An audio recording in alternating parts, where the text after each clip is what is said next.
오늘은 계속해서 저희가 사도행전을 살펴보고 있습니다. 특별히 오늘 배울 과는 28과로서 사도행전 13장 1절부터 12절까지 말씀을 가지고 첫 선교사를 파송하다라는 제목으로 좀 살펴봤으면 좋겠습니다. 먼저 우리 마음의 문을 열면 함께 읽어볼까요? 같이 읽도록 하겠습니다. 안디옥 교회는 땅끝까지 복음을 전하라는 주님의 명령에 순종하기 위해 가장 유능한 교회 지도자 두 사람을 선교사로 파송한다. 이것은 세계 역사의 흐름을 완전히 바꾸어 놓는 독보적인 사건이라 할 수 있다. 그때부터 불과 300년이 못되어 로마 제국이 기독교를 공식적으로 인정하게 되었기 때문이다. 두 선교사의 파송은 안디옥 구석에서 일어난 사소한 일이었고 그 시작은 초라해 보였다. 하지만 결국 지금처럼 세계를 예수 그리스도로 가득 채우게 만드는 계기가 되었던 것이다. 예, 오늘은 무엇에 대해서 배우게 되죠? 오늘은 안디옥 교회가 선교사를 파송한 이야기에 대해서 배우게 됩니다. 늘 말씀드리지만 사도행전에 기록된 이유 또 기록된 내용들은 한 가지예요. 그것은 사도행전 1장 8절 말씀인 온 유대와 사마리아와 땅끝까지 이르러 어떻게 복음이 전파되었는지를 배우게 되는 거죠. 그런데 오늘부터는 본격적으로 땅끝으로 이방 세계로 복음이 전해지는 과정들을 배우게 됩니다. 그런데 이때 중요한 도전에 직면해요. 중요한 문제 하나를 만납니다. 이 문제는 외적인 문제고 또 이렇게 어려운 문제는 아니에요. 부정적인 문제는 아니에요. 오히려 좀 긍정적인 문제라고 볼 수도 있겠죠. 그리고 내적인 문제라고도 볼 수 있습니다. 그럼 그 문제는 무엇일까요? 그건 누굴 보낼 거냐는 거예요. 이제 안디옥 교회에서 정말 땅끝까지 이르러 내 증인이 되라는 명령을 수행하기 위해서 타 지역으로 선교사를 보내야 되는데 이제 누굴 보낼 것이냐, 그 이슈가 문제가 제기가 된 거예요. 그럼 교회는 안디옥 교회는 이 도전에 대해서 이 문제에 대해서 어떻게 해결해 갔을까요? 오늘 저는 여러분과 함께 이 부분에 좀 나누길 원합니다. 그래서 이들이 어떻게 이 문제를 해결했는지 그걸 통해서 우리가 배울 수 있는 점은 무엇인지에 대해서 좀 더 구체적으로 나누고 함께 은혜 받는 시간이 되었으면 좋겠습니다. 우리 1번 문제를 같이 한번 읽어볼까요? 같이 읽도록 하겠습니다. 안디옥 교회에는 어떤 지도자들이 있었는가? 그리고 그들이 금식하는 동안 성령께서 어떤 명령을 주셨는가? 예, 우리가 1절과 2절을 보면 이렇게 되어 있죠. 안디옥 교회에 선지자들과 교사들이 있었으니 지도자라고 표현되어 있는데 문제는 지도자라고 표현되어 있는데 본문엔 뭐라고 되어 있어요? 선지자들과 뭐라고요? 교사들이 있었다. 둘 다 무엇을 하는 사람이에요? 하나님의 말씀을 가르치는 거예요. 여기서 알 수 있는 사실은 무엇이냐? 교회의 중심은 말씀에 있습니다. 교회의 지도자가 해야 될 가장 중요한 일은 하나님의 말씀을 증거하고 전하고 말씀으로 성령도를 양육하는 거예요. 안디옥 교회는 철저히 말씀 중심의 교회임을 우리가 볼 수가 있어요. 그런데 이렇게 말씀을 가리키는 교사와 지도자들이 있었다라고 이야기하고 그들의 이름을 좀 구체적으로 설명하고 있습니다. 그게 누구냐면 1절에 보면 곧 바나바와 니게르라는 시므온과 이 니게르라는 표현은 뭐냐면 흑인이라는 표현이에요. 흑인. 검다라는 표현이에요. 아마 니게르라는 시므온은 북아프리카 출신인 것 같아요. 그래서 피부가 검어서 니게르라 불렀던 것 같아요. 특별히 이 시므온은 아마 예수님이 죽으실 때 예수님 대신해서 십자가를 지고 간 구레네 시몬이 아닐까. 그래서 구레네 사람 시므온, 니게르라 불린 그 시므온을 의미하는 것 같아요. 뿐만 아니라 시므온과 누가 있었다고 그랬어요? 구레네 사람 루기오. 그래서 이 구레네는 북아프리카에 있는 도시입니다. 뿐만 아니라 분봉왕 헤롯의 젖동생 마나엘. 헤롯의 젖동생은 아마 조카 정도 되는 것 같아요. 그래서 이걸 어떻게 보면 좋냐면 이 마나엘은 어떤 사람이에요? 왕실 사람이었던 것 같아요. 특별히 헤롯 왕실. 헤롯은 전통적으로 예수님과 기독교인들을 핍박을 했던 집안입니다. 그런데 그런 핍박하던 집안에 있었던 왕실 사람이 이 안디옥 교회 지도자로 있는 모습들을 보게 됩니다. 그리고 또 누가 있었어요? 사울이라는 사람이 있었다라고 이야기하고 있습니다. 그럼 여기서 알 수 있는 것은 무엇일까요? 앞서 이야기했던 것처럼 여기서 알 수 있는 것은 중요한 건 뭐냐면 교회가 말씀 중심으로 있었다는 거예요. 뿐만 아니라 이 교회가 안디옥 교회의 위치는 이적입니다. 다양한 사람들이 모여서 있었음을 알 수가 있죠. 구레네 사람, 시므온과 또 그레네사라인 의 지도자와 루기오와 또 분봉왕, 예루살렘에 있었던 분봉왕, 그 다음에 특별히 왕실 사람이었던 마나인과 또 다소에서 있었던 사울과 또 구브로 출신으로 알려져 있는 바나바, 다양한 사람들, 다양한 환경에 있는 사람들이 모여있는 아름다운 공동체였음을 저희가 보게 됩니다. 특별히 구브로는 이 지중해에 있는 섬이에요. 이따 우리는 배우게 됩니다. 안디옥 교회에서 제일 처음에 바나바와 사울이 어디로 갔냐면 이 구브로로 선교 여행을 떠나게 된 거예요. 그러면 이 지도자들이 있었는데 이들이 무엇을 하고 있었을까요? 2절에선 이렇게 설명합니다. 주께 금식할 때 성령이 이르시되 내가 불러 시키는 일을 위하여 바나바와 사울을 따로 세워라. 금식했다라고 표현되어 있습니다. 이건 단순히 금식했다, 밥을 굶었다는 게 아니에요. 이건 금식 기도했다는 거예요. 간절히, 매우 간절히 기도하고 있었음을 알 수가 있습니다. 다르게 표현하면 이 초대교회는 뭐와 뭐의 중심이 되어 있어요? 말씀과 기도, 특별히 간절히 기도하는 그런 공동체였음을 저희가 알 수 있어요. 뿐만 아니라 이들이 왜 기도했을까요? 기도한 이유는 아까 서두에서 언급했던 문제가 있었기 때문이에요. 어떤 문제였습니까? 누가 선교사로 보낼 것인가? 이 문제를 놓고 말씀을 보며 기도하며 답을 구하고 있었음을 우리는 보게 됩니다. 그런데 이렇게 말씀 보며 기도하며 답을 구하고 있을 때 어떻게 했다고요? 성령이 이르시되 누구와 누굴 세우라고 그랬습니까? 바나바와 바울을 세워서 보내라. 이렇게 말씀하신 거죠. 그럼 이 말씀에 어떻게 되었는지, 이 말씀에 교회는 어떻게 대응했는지 2번 문제를 통해서 한번 살펴봤으면 좋겠습니다. 2번 문제 같이 읽도록 하겠습니다.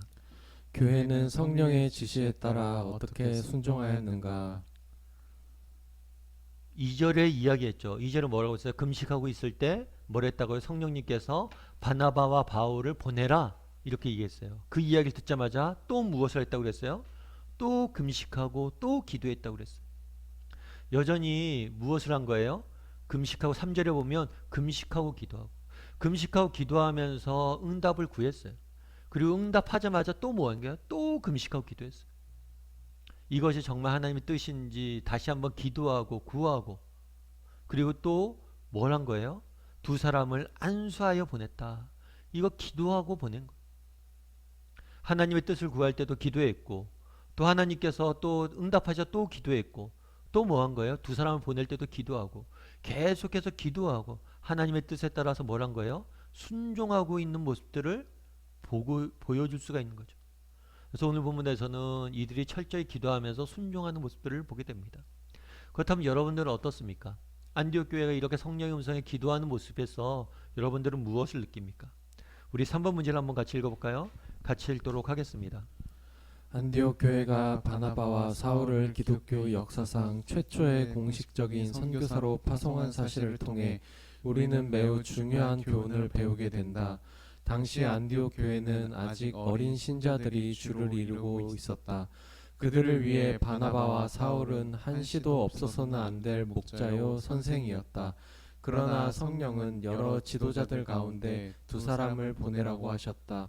즉 가장 유능한 사람을 선교사로 보내라고 하신 것이다.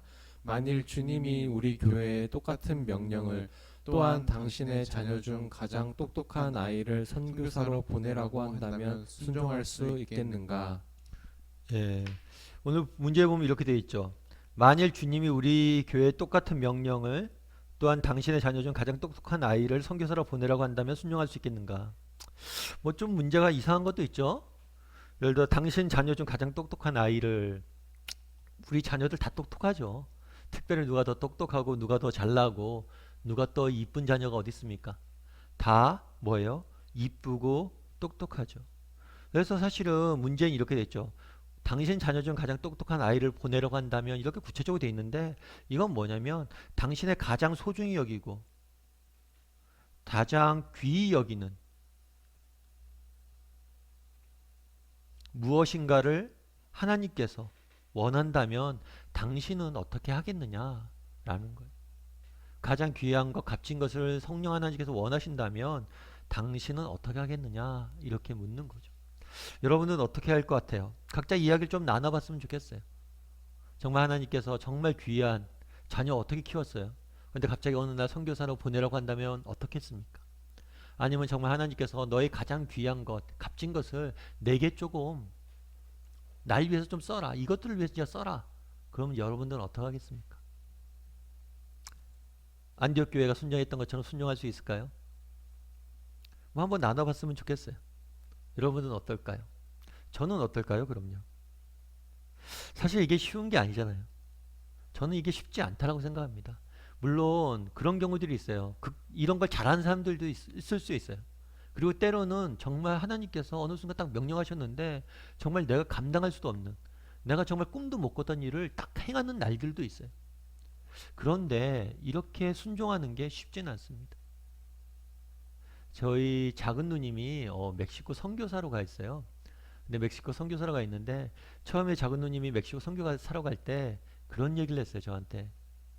아, 승원아, 내가 정말 하나님을 위해서 내 인생을 좀 드리고 싶은데 어떻게 드릴까 고민이다. 그래서 내가 보니까 내 남은 생이 몇 년 정도 되는 것 같다. 그래서 그 중에 10분의 1을 좀 하나님께 드렸으면 좋겠다. 그래서 내가 몇 년 단기 선교로 멕시코에 가려고 한다.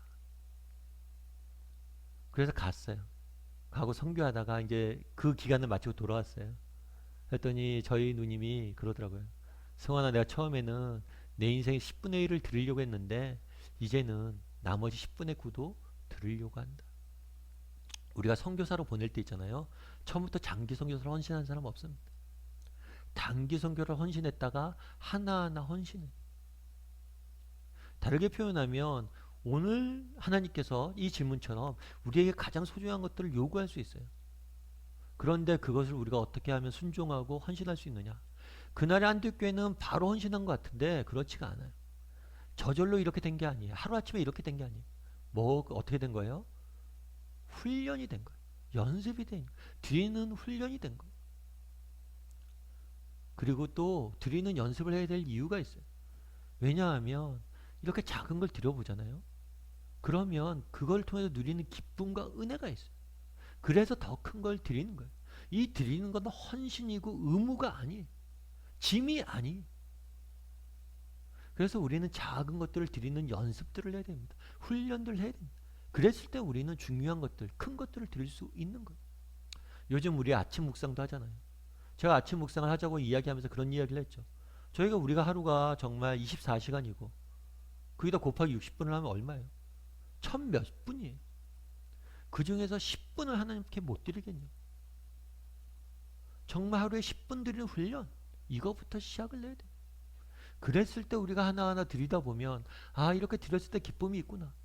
그래서 더 귀한 것을 드릴 수 있는 거예요. 그날에 어떻게 사울과 바나바를 드릴 수 있었습니까? 사실 사울과 바나바가 누구예요? 초대교회 안디옥 교회 중에서는 뭐냐면 핵심적인 지도자예요. 가장 뛰어난 인물이에요. 이들이 떠난다면 교회가 위험해질 수도 있어요. 그럼에도 불구하고 왜 이렇게 귀한 자원을, 핵심적인 사람들을 떠나 보냈냐는 거예요. 하루아침에 된 게 아니에요. 조금씩 드리는 훈련들을 통해서 훈련하게 된 거예요. 그러면 우리가 물어볼 수 있겠죠. 우리가 사실은 이렇게 가장 귀한 것을 하나님께 달라고 그러면 못 드립니다, 지금. 그러면 이거는 이 문제를 차치하더라도 그럼 작은 것 하나라도 지금 드리는 훈련이 되어 있는가? 지금 훈련하고 있는가? 작은 것 하나라도 드리는 연습을 하고 있는가? 드리고 있는가? 이것들을 한번 다락방에서 나눠봤으면 좋겠어요. 집사님은 어떤 걸 요즘 드리는 훈련을 하세요? 어떤 걸 하나님 앞에 드려봤어요? 그걸 통해서 뭘 느꼈어요? 한번 이야기를 나눠봤으면 좋겠어요. 그러다 보면 여러분들이 서로 도전받을 수 있을 것 같아요. 야, 저 집사님은 저런 걸 드렸는데 하나님께 저렇게 은혜 주셨구나. 그래서 이 문제를 가지고 한번 나눠봤으면 좋겠습니다. 어떤 드리는 연습들을 하고 있는지, 어떤 훈련들을 하고 있는지, 그걸 통해서 받았던 은혜들은 무엇인지, 이거에 대해서 정말 했으면 좋겠고, 바라기는 개인적으로 다음 교회 담임 목사로 바라는 건 뭐냐면 여러분들이 조금씩 드리는 훈련들을 했으면 좋겠어요. 무엇부터? 시간부터, 내 열정부터. 10분, 하루에 10분, 하루에 20분 하나님께 드리는 연습들을 하고 훈련들을 했으면 좋겠습니다. 그럼 계속해서 4번 문제를 한번 살펴봤으면 좋겠는데요. 4번 문제를 한번 읽어봤으면 좋겠습니다. 같이 읽도록 하겠습니다. 본문은 두 선교사를 보내신 분이 다름 아닌 하나님이심을 강한 어조로 말하고 있습니다. 어떤 면에서 그런지 그리고 왜 이렇게 말씀하셨는지를 말해보라. 네. 이번에 보면 이렇게 되어 있죠. 주를 섬겨 금식할 때 성령이 이르시되 내가 불러 시키는 일을 위하여 바나바와 사울을 따로 세우라 하시니 두 사람이 성령의 보내심을 받아 실루기아로 내려가서 거기서 배 타고 구브로에 가니. 2절에서 뭐라고 되어 있냐면 성령이 이르시되 성령님이 이야기했다라고 이야기합니다. 4절에서는 뭐라고 표현됐어요? 성령의 보내심을 받아. 특별히 그래서 계속해서 강조하고 있는 건 뭐냐면 성령의 인도하심을 따라 이들이 갔음을 강조하고 있어요. 그리고 굉장히 강한 어조로 이렇게 말하고 있는 거죠. 여러분들은 어떠세요? 이렇게 성령의 인도하심을 경험한 적 있어요? 가끔 뭐 그런 얘기하는 경우 있죠. 이런 얘기하면 목사님, 저는 아무리 기도해도 하나님께서 나타나 말씀하시지 않아요. 하나님께서 나타나 말씀하시면 정말 제가 정말 따르겠는데 그러지를 않네요. 그런데 여러분 오늘 본문에 보십시오. 오늘 본문에 이 짧은 구절에 어떤 얘기가 주로 나왔어요? 안디옥 교회에 뭘 했다고 나왔어요? 말씀 보고 기도하고 말씀 보고 기도하고 말씀 보고 기도하고 그러자 성령의 인도하심을 맛봤다고 그랬어요. 그런데 우리가 반대로 얘기하면 그런 거겠죠. 성령의 인도하심을 내가 왜 맛보지 못할까? 우선 안디옥 교회처럼 말씀 보고 기도할 줄 알아야 돼요. 그걸 먼저 안 하는데 어떻게 성령의 인도하심을 맛봅니까? 이들처럼 기도해 보세요. 금식하며 정말 간절히 기도해 보세요. 그럼 분명히 하나님의 응답이 있습니다. 분명히 하나님 주시는 확신이 있어요. 우리가 왜 이렇게 하나님 주시는 인도하신 확신을 맛보지 못합니까? 정말 먼저 기도하거나 정말 이들처럼 말씀에 매여있지 않기 때문일지 몰라요. 우리가 먼저 말씀과 기도해야 되겠죠. 아유 목사님 저는 아무리 말씀해도 기도해도 안 됩니다. 물론 그럴 수도 있어요. 그러면 어떻게 하면 좋냐면 원칙을 하나 세우자. 저는 예전에 저희 선배 목사님들한테 늘 배웠던 원칙이 하나 있어요. 제가 사실 사랑의 교회 사임할 때도 아는 목사님이 그런 편지를 저에게 보냈어요. 그 목사님한테 제가 메일을 썼어요. 목사님 여차여차해서 좀 사임하려고 한다. 했더니 그 목사님이 그런 메일을 보냈어요. 그래 목회자가 늘 좋은 길보다 나쁜 길로 가야지. 손해보는 길로 가야지. 그게 맞겠다. 그래서 저는 원칙이 있어요. 손해보는 게 주님이 원하는 거다. 양보하는 게 주님이 원하는 거다. 그걸 따라서 가면 돼요. 여러분 성경을 읽어보십시오. 그럼 하나님이 원하시는 게 무엇인지 보여요. 그럼 그것을 내 삶의 원칙으로 세워서 그것을 따라가면 돼요. 성령의 인도하심, 성령의 확신은 특별하고 어려운 게 아닙니다. 진짜 성령의 확신을 갖고 인도하심 맛보고 싶습니까? 하나님이 누구신지 알아야 돼요. 저는 제가 가끔 예화 들지만 말씀드리지만 제 아내가 어떤 사람인지 살다 보니까 알겠어요. 그래서 아내가 특별한 말을 하지 않아도 아내가 원하는 게 뭔지 알겠어요. 이맘때쯤이면 집안을 치워야 되고 이맘때쯤이면 아이들에게 공부도 시켜야 되고 아이들과 함께 해야 된다는 걸 알겠어요. 말하지 않아도 알잖아요. 그 사람이 누군지 알면 말하지 않아도 알아요. 말씀과 기도를 통해서 하나님이 어떤 분이신지 배워야 됩니다. 그리고 인도하시고 구했으면 좋겠어요. 뿐만 아니라 하나님이 원하시는 것들을 여러분들 구체적으로 한번 생각해서 정해보세요. 손해보는 것, 양보하는 것, 네가 기쁜 것 이런 것들 정하세요. 마음이 평안한 것. 평안도 중요한 하나님의 인도하심 확신이에요. 마음이 불편하잖아요. 그럼 되도록 안 하는 게 좋습니다. 뭔가 불편하면 안 하는 게 좋아요. 그래서 여러분들이 이런 것들 정해서 한번 인도하심을 맛보면 어떨까 싶습니다. 그럼 우리 5번 문제를 같이 한번 읽어봤으면 좋겠습니다. 5번 문제를 같이 읽도록 하겠습니다. 같이 읽겠습니다. 안디옥 교회가 선교사를 파송할 때에는 예수님이 승천하시면서 모든 족속으로 제자를 삼으라고 명령하신 후 16년 가까이 지난 다음이었다. 이 기간은 예루살렘과 유대와 사마리아를 복음화하고 바울과 같은 이방 선교의 영웅을 준비하는 시간이기도 했다. 파송받은 두 선교사가 찾아간 지역은 어디였는가? 그리고 그곳에서는 어떤 일이 일어났는가? 문제에 재밌는 표현이 있죠. 오늘 명령을 받은 게 몇 년이 지났다고요? 16년 가까이 되었다라고 이야기를 합니다. 사실 하나님의 뜻이 이루어지는데 정말 16년이 필요해요. 뿐만 아니라 여기는 뭐라고 그랬어요? 준비하는 시간이기도 했다. 아까 그런 얘기 드렸죠, 제가요. 어떻게 이렇게 안디옥교회가 순종할 수 있었을까? 훈련되지 않으면 순종되지 못해요. 사울도 바로 바울 된다면 바로 쓰임 받은 게 아니에요. 아라비아에 가서 훈련을 받았어요. 연습을 했어요. 안디옥 교회도 마찬가지고 하나님의 교회도 마찬가지예요.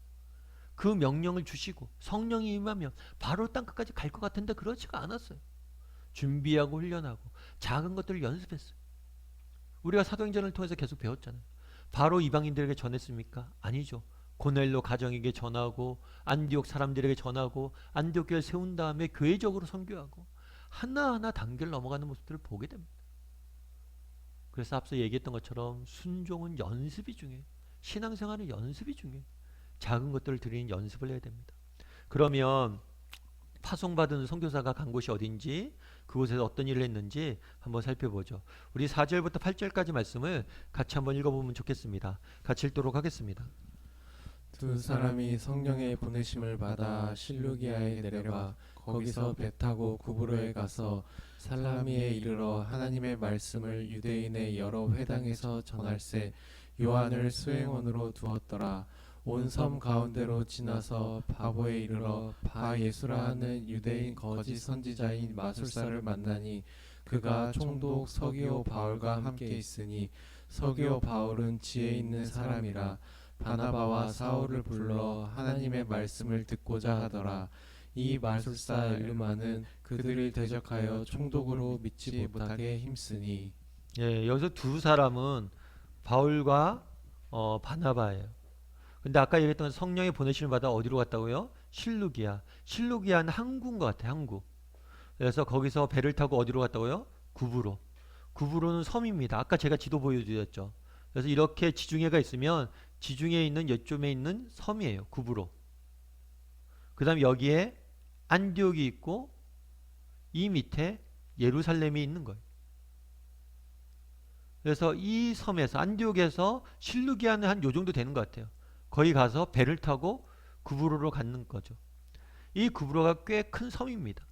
그래서 이 구브로에 가서 뭘 했다고요? 여러 회당을 다니면서 전도했어요. 회당을 다니면서 유대인들에게 하나님의 말씀을 그리스도를 너희가 아는 구약 성경이 에서 이야기한 약속한 메시아가 예수님이심을 전한 거죠. 근데 여기서 재밌는 표현이 하나 있죠. 누가 수행원이 있었다고요? 요한. 요한은 요즘 우리가 아침 묵상 때 마가복음에 대해서 보고 있는데요. 이 요한은 마가 요한을 의미합니다. 그래서 마가는 헬라식 이름이고 요한은 유대인식 이름이죠. 그래서 마가 요한을 데리고 수행원으로 1차 전도여행이라고 이때 얘기하거든요. 이 1차 전도여행 때 마가 요한이 함께 했던 것 같아요. 그래서 이들이 이 두 사람의 사역을 도와준 것 같아요. 근데 이 구브로라는 섬에 가서 어딜 갔어요? 바보에 이르렀어요. 구브로라는 섬에 이 섬에 바보란 지역이 있었던 것 같아요. 여기서 누굴 만났다고요? 바예수라는 이름을 만났어요. 그런데 이 바예수라는 이름을 만났는데 이 사람이 누구라고 표현됐어요? 유대인 거짓 선지자. 유대인이었던 것 같아요. 그런데 거짓 선지자예요. 이 여러분들이 이렇게 성경을 읽다 보면 바예수에서 바 이런 이름이 붙은 경우가 있는데 이거는 아들이라는 이름이에요. 따라서 예수의 아들이라는 이름을 가졌어요. 그런데 뭐예요? 이름만 예수의 아들이지 뭐라고 표현됐어요? 거짓 선지자예요. 잘못된 것을 가리키는 사람이죠. 참 이름만 이렇게 가지고 거짓 선지자 사는 사람들 안타까운 현실이죠. 그런데 이 사람이 누가 같이 썼다고 그랬어요? 총독 서기오와 같이 썼다. 아마 그 당시 총독이니까 구부를 지배했던 로마의 관료인 것 같아요. 로마의 관료인데 이 관료가 마술사를 수행원으로 둔 것 같아요. 그게 누구예요? 바예수예요. 그러니까 이 관료가 데리고 있는 관직에 있는 사람, 관리 중에 한 사람이 누구예요? 바예수예요.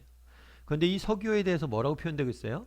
이 사람은 지혜 있는 사람이라 지혜가 있었다고 그랬어요. 그래서 바나바와 사울을 불러서 뭐예요? 하나님의 말씀을 듣고자 했어요. 지적 호기심이 많았던 것 같아요. 그리고 진리에 대해서 탐구하길 원했던 사람인 것 같아요. 그래서 바나바와 사울을 불러서 듣고자 했어요. 그런데 이 마술사 뭐가요? 엘루마. 엘루마는 이 지역 이름이에요. 바예수를 의미해요. 유대식 이름이 아니라 이 지역의 이름이에요. 똑같은 사람 엘루마나 바예수나 이 사람이 뭘 했다고 그랬어요? 그들을 대적하여 총독을 뭐 했다고 그랬어요? 믿지 못하게 했다고 그랬어요. 안타까운 현실이죠. 그러면 이렇게 믿지 못하게 하자 어떤 일이 있었는지 한번 6번 문제를 통해서 한번 살펴보았으면 좋겠습니다. 6번 문제 같이 한번 읽어볼까요? 헬루마는 마술사였다. 그는 남까지 믿지 못하도록 방해하였다. 이 같은 행동은 매우 악한 마귀의 짓이라고 할 수 있다. 바울이 어떻게 그를 통해 대적하는 마귀의 역사를 꺾어 놓았는가? 예, 오늘 엘루마 아까 얘기처럼 엘루마는 헬라식 이름이에요. 바예수라는 유대식 이름의 헬라식 이름 엘루마인데 이 사람은 마술사였어요. 그런데 이 사람이 뭐예요? 거짓 선지자일 뿐만 아니라 남까지 믿지 못하도록 한 거죠. 총독까지 못 믿도록 방해한 거예요. 그렇게 이렇게 방해하자 바울은 어떻게 마귀의 역사를 꺾어 놓았는지 보게 되죠. 근데 이때부터 본격적으로 사울이 역사의 전면에 등장을 합니다. 이렇게 이야기해요. 이르되 모든 거짓과 악행이 가득한 자여 마귀의 자식이요 모든 의의 원수요 주의 바른 길 굳게 하기를 그치지 아니하겠느냐. 먼저 지적을 합니다. 그것은 뭐냐면 이 바예수라고 한 사람이 무슨 가르침, 그가 가르치는 본질에 대해서 지적을 해요. 그가 얼마나 잘못된 가르침을 전파하고 있고 얼마나 잘못된 것인지를 지적을 합니다. 그런 다음에 뭐라고 되어 있어요? 11절에는 보라 내가 이제 주의 손을 내 위에 있으리니 내가 맹인이 되어 얼마 동안 해를 보지 못할 것이다. 그가 분명히 말로써 바예수가 잘못된 점들을 분명히 지적합니다. 뿐만 아니라 뭐예요? 권능을 보이는 거죠. 성령의 능력을 나타내요. 특별히 뭐가 되게 하는 거예요? 맹인이 되게 하는 거. 참 맹인의 개념은 재미있죠. 바울이 예수님을 만날 때 어떻게 됐어요? 눈이 멀었어요. 사울이 처음 예수님을 만날 때 눈이 멀었어요. 왜 그의 눈을 멀게 했을까요? 너의 상태를 보라는 거. 정말 눈이 있어도 보지 못하는, 정말 진리이신 예수님을 만나고도 알지 못하는 너의 상태를 직접적으로 보여주기 위해서, 영적인 상태를 보여주기 위해서 눈이 멀게 됐어요. 그랬던 바울이 이제 또 바예수에게 뭐라는 거예요? 눈을 멀게 하는 거예요. 그래서 보라는 거예요. 네가 지금 어떤 상태인지, 영적으로 어떤 상태인지를 직면할 수 있도록 보게 만드는 거예요. 그래서 그날 바울은 무엇을 했습니까? 궁극적으로 이 바예수에게 대해서 자신의 영적 상태에서 볼 수 있도록 명확히 지적하고 또 성령의 권능으로 그로 하여금 맹인으로 하여금 되게 해서 자신이 어떤 영적 상태인지를 보게 한 것. 이렇게 바울이 권능을 베풀자 어떤 일이 일어났다고 그랬어요? 총독이 그렇게 된 것을 보고 믿으며 주의 가르침을 놀랍게 여겼다. 특별히 재밌는 것은 이 표현이에요. 주의 가르침을 놀랍게 여겼다. 그가 믿은 게 기적을 보고 믿은 게 아니에요. 기적이 중요한 게 아니에요. 뭐가 중요한 거예요? 말씀이 중요한 거예요. 그는 무엇을 보고 배운 거예요? 말씀을 보고 배운 거예요. 기적이 아니라 뭘 보고 배운 거예요? 말씀을 보고 배운 거예요. 그럼 우리 7번 문제를 한번 같이 읽어볼까요? 같이 읽도록 하겠습니다. 우리 주변을 보면 자기도 믿지 않고 다른 사람까지 믿지 못하도록 방해하는 자들이 있다. 당신이 이런 행동을 직접 해본 경험이 있는가? 아니면 그런 행동을 하는 가까운 사람으로 인해 예수를 믿는데 어려움을 당한 일이 있었는가? 우리 주변에 보면 자기도 믿지 않고 다른 사람까지 믿지 못하도록 방해하는 자들이 있다. 당신이 이런 행동을 직접 경험해 본 적이 있는가? 어려움을 당해 본 적이 있는가? 여러분은 어떠세요? 이렇게 다른 사람을 믿는 바예수와 같은 사람들을 만난 적이 있습니까? 만난 적이 있죠. 그런 사람들 보게 되죠. 저도 저희 집 얘기를 하면 저희 어머니 같은 경우에는 사실은 집에서 혼자 예수님을 처음 믿었어요. 아버님이 돌아가시고 난 다음에 마음이 외롭고 힘드신 시기들이 있었는데 이모님의 전도를 받았어요. 그래서 교회를 다니게 됐죠. 그랬더니 우리 집안 사람들이, 집안 어르신들이 우리 어머님을 되게 싫어했어요. 굉장히 많이 핍박했어요. 심지어 저를 불러다 놓고도 맨날 어머님에 대해서 안 좋은 소리를 많이 하셨어요. 그래서 저한테 늘 그런 얘기를 했어요. 야, 승원아, 니네 엄마가 지금 예수 믿고 나서 제사도 안 드리고 그러니까 지금은 어쩔 수 없는데 네가 나중에 잘하면 이 제사 다 가져가서 니네 제사 드려야 된다. 맨날 그런 얘기를 제가 들었어요. 제가 목사 될 줄 몰랐던 거죠. 주변에 그런 사람들이 있죠. 누가 예수 믿는다 그러면 야, 뭘 예수 믿어? 내가 누군가에 전도하고 있으면 야, 뭐해? 야, 쓸데없는 얘기 하지 마. 모여서 얘기하다가 우리가 혹시라도 예수님에 대해서 증거하려고 그러면 쟤 또 쓸데없는 얘기한다. 이렇게 얘기하는 사람들이 있죠. 방해하는 사람들이 많아요. 물론 우리 중에 이런 방해하는 사람들이 못 만났다. 그럼 이유는 한 가지일지 몰라요. 뭐해서 못 만난 거예요? 전도해보지 않아서 못 만난 것일 수도 있죠. 그럼 이 사람들을 만났을 때 여러분은 어떻습니까? 이런 사람들 만나면 어때요? 어떠세요? 사실 우리가 주눅드는 경향들이 있어요. 우리가 좀 움츠러드는 경향들이 있어요. 그런데 우리가 기억할 것이 있어요. 그건 뭐냐면 우리에겐 진리가 있다는 거예요. 그날에 바울이 이야기하잖아요. 뭐라고 이야기해요? 야, 봐, 예수야. 너는 맹인 같은 존재라는 거야. 너는 진리도 모르는 존재라는 거야. 너는 맹인과 다름없다는 거야. 보아도 진리를 보아도 모르는 사람이라고. 여러분, 정말 제가 이번 주 주일날도 말씀드렸지만 기독교는 매력 없어 보일지 모릅니다. 정말 우리가 믿는 하나님, 세상의 지식과 지혜와 권력과 뭐 이런 것들 주지 못하는 그냥 십자가 위에 그리스도일지 몰라요. 하지만 분명한 것은 우리 인생의 궁극적인 해답은 예수님밖에 없다는 거예요. 지금 아무리 잘난 사람들, 아무리 똑똑한 사람들, 아무리 가진 것이 많은 사람들, 호령 뭐 크게 소리치고 있는 것처럼 기독교인을 핍박하는 사람들, 그 사람들도 다 껍데기예요. 우리 인생의 유일한 해답은 예수 그리스도밖에 없어요. 우리에겐 생명이 있어요. 이 부분에 대해서는 자부심을 가졌으면 좋겠어요. 여러분 정말 이렇게 기독교를 대적한 사람들 만나면 우리 주눅들 수 있습니다. 그런데 주눅들지 않았으면 좋겠어요. 물론 순간 움찔할 수는 있죠. 하지만 우리 내면에 확신이 있었으면 좋겠어요. 정말 세상 속으로 보기에 우리가 볼품없는 십자가 위에 예수님, 아무런 볼품없는 그런 기독교지만, 그렇게 볼품없어 보일지 모르지만 그것밖에 그들에게 답이 없어요. 그들의 인생의 궁극적인 문제에 대한 답은 우리에게밖에 없어요. 그거에 대한 확신이 있었으면 좋겠어요. 담대함이 있었으면 좋겠어요. 바울은 그날의 담대함이 있었어요. 그 확신이 있었어요.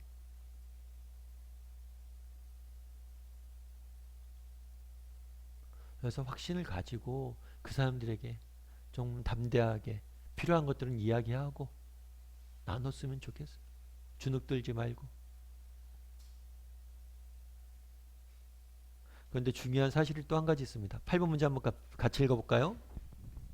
구절을 유의해서 보면 사울에 대해 특이한 사실 한 가지를 발견할 수 있다. 그것은 무엇인가?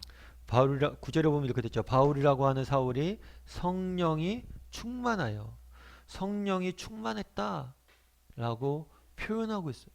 성령이 충만했다.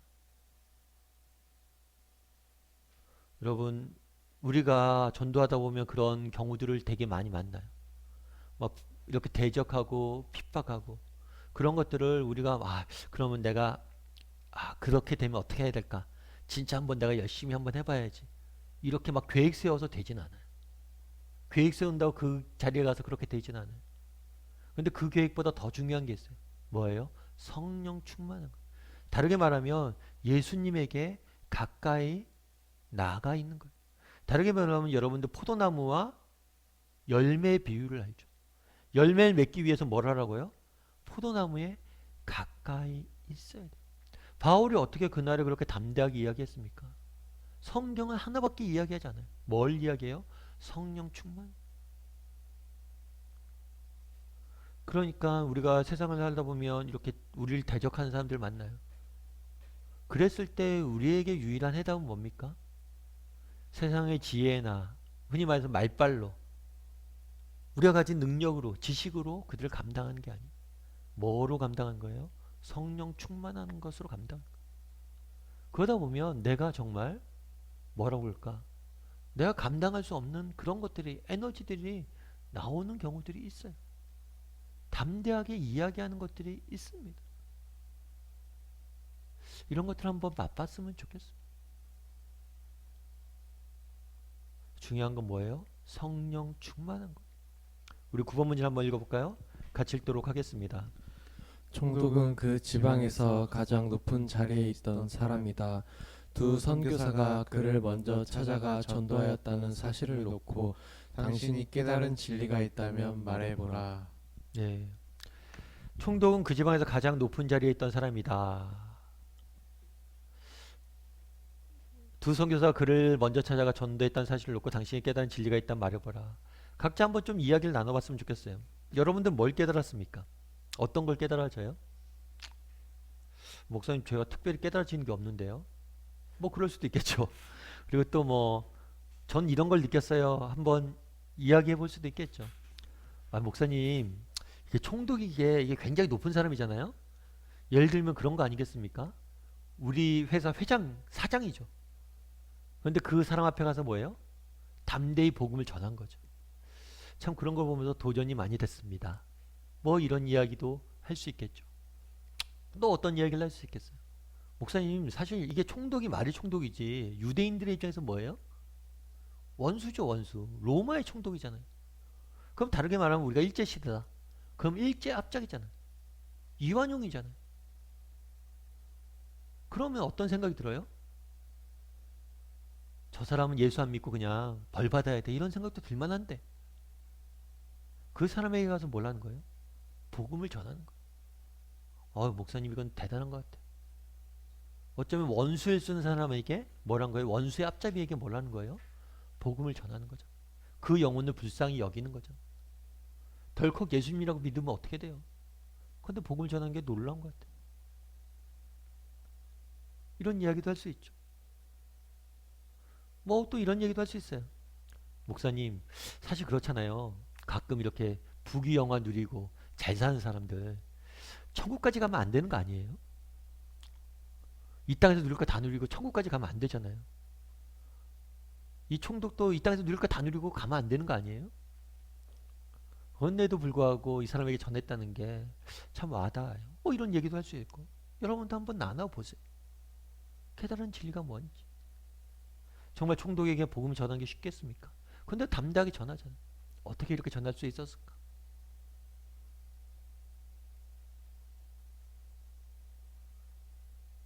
그런 확신이 있었던 거겠죠. 총독, 뭐 사회적으로 지위가 아무리 높으면 뭐합니까? 가진 게 아무리 많으면 뭐합니까? 그리스도가 없으면 아무것도 아닌 인생인데 그거에 대한 확신이 있어서 담대히 전한 거 아닐까요? 뭐 이런 얘기도 나눠보고 이러면서 우리의 모습도 돌아봐야 되는 거죠. 우리는 바나바와 사울에 비해서 이런 마음들이 있는가? 이들이 가졌던 이런 마음들이 있는가?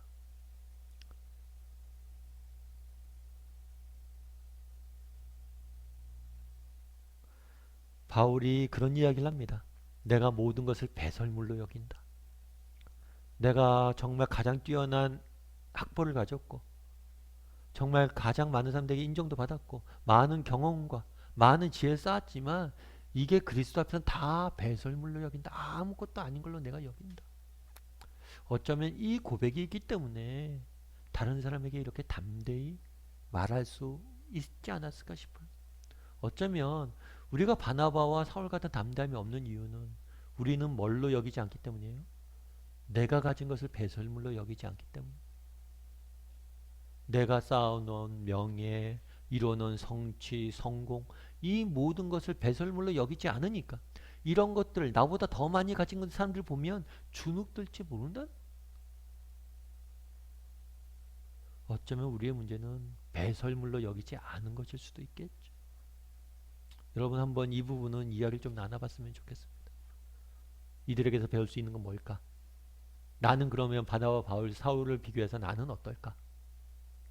이 부분에 대해서 얘기를 좀 나눠보면 좋을 것 같습니다. 우리 삶의 열매 걸음에 한번 볼까요? 같이 읽도록 하겠습니다. 바울과 바나바는 전도를 받은 총독은 전도의 첫 열매가 되었다. 우리는 전도할 때 세상적으로 말해 성공한 사람들을 기피하는 경향은 없는가? 그가 예수 믿는 것을 보고 두 선교사가 얼마나 감격했을지는 전도를 해본 사람이라면 쉽게 공감할 수 있을 것이다.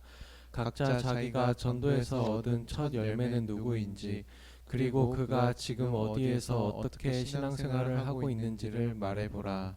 네. 사실 그래요. 이 표현 이렇게 표현됐죠. 두 선교사가 얼마나 감격했을지 전도를 해본 사람이면 쉽게 공감할 거다. 사실 여러분들 전도해보죠.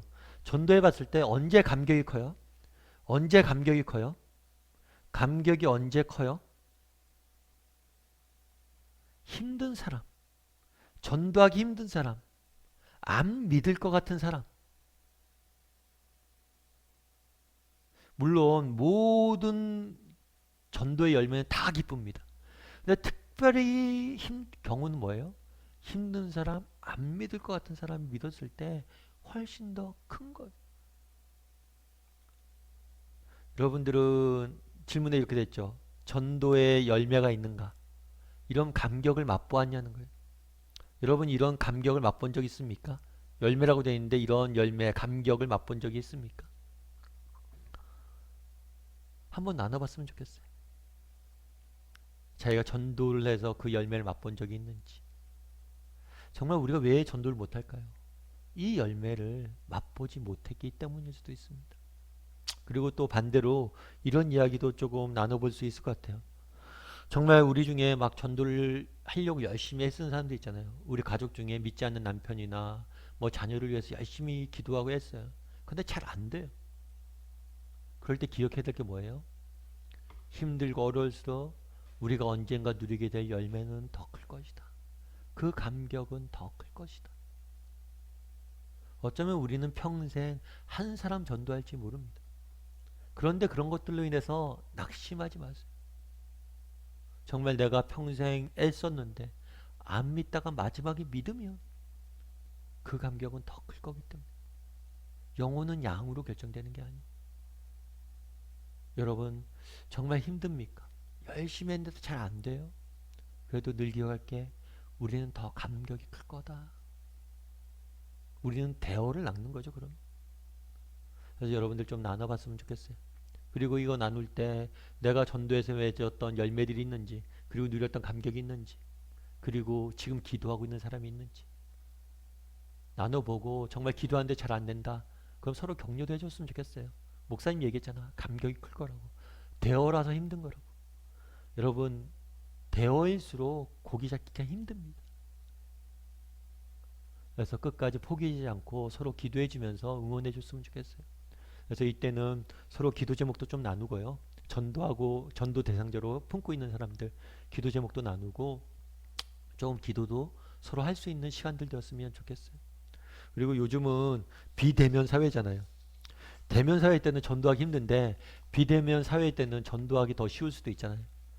그래서 믿지 않는 사람들에게 저거 뭐 카톡이라도 좋은 뭐 성구나 좋은 믿음에 도움이 될 만한 글들을 전해줘서 전도한다거나 아니면 이 말씀 좀 한번 들어보라고 전도한다거나 여러분들 다양한 방법들이 있잖아요. 편하게 비대면이니까 우리가 그런 방법도 연구하고 서로가 조금 그렇게 기도하고 있는 사람이 있으면 같이 응원하면서 전도도 좀 해보고 그 감격을 누릴 수 있었으면 좋겠습니다.